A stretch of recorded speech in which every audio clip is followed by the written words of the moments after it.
welcome to the fourth day of our daily reflections on Risen. And today we're going to be looking at breakfast by the sea. You know, John 21, 1 to 14, it recounts a poignant scene where Jesus appears to his disciples by the Sea of Galilee. And this encounter, commonly known as the breakfast by the sea, carries a rich symbolism and a profound lessons about Jesus' provision and presence in our lives. You know, Jesus' presence in everyday life is so important, and the disciples, weary and disheartened after the crucifixion, return to their familiar task of fishing.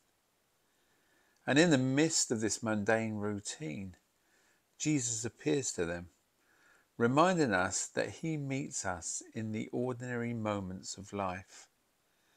And this highlights the truth that Jesus is not confined to grand gestures or dramatic encounters, but is present with us in the everyday tasks and routines of life.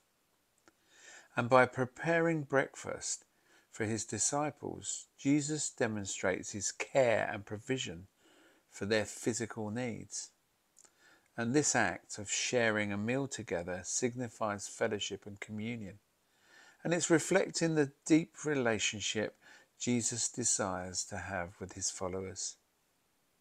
So, the breakfast symbolizes the spiritual nourishment that Jesus provides through his presence and teaching, and it's sustaining us on our journey of faith.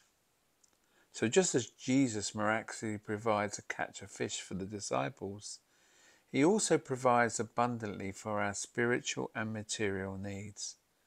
And Jesus' provision extends beyond the physical realm to encompass our emotional, relational, and spiritual well-being. He is the source of all good things and delights in meeting our needs according to his riches and grace. Through the act of sharing breakfast, Jesus invites his disciples into a deeper relationship with him. And despite their failures and shortcomings, Jesus extends grace and acceptance, reaffirming his call to follow him. This also reflects that Jesus' unconditional love and his desire to have for intimate fellowship with each one of us. So following breakfast, Jesus engages Peter in a conversation that leads to his restoration and the reaffirmation of discipleship. This underscores that Jesus' commission to his followers to serve and to minister to others in his name. And as recipients of Jesus' grace and provision, we are called to extend the same love and compassion to others, participating in God's redemptive work in the world. So in conclusion, John 21, 1 to 14, it invites us to contemplate Jesus' provision, presence, and the invitation to relationship in the midst of our daily lives. And may we recognize this abundant blessing and respond with gratitude and obedience, and serving others in love as we follow him. And this can be quite a tough question to ask ourselves this week as we go through about the risen. It will challenge us in many ways.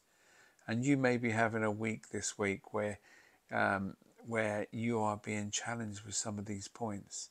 But what he's saying is trust in him and look to him, and he will come alongside you, because he wants you to be in relationship with him at all times.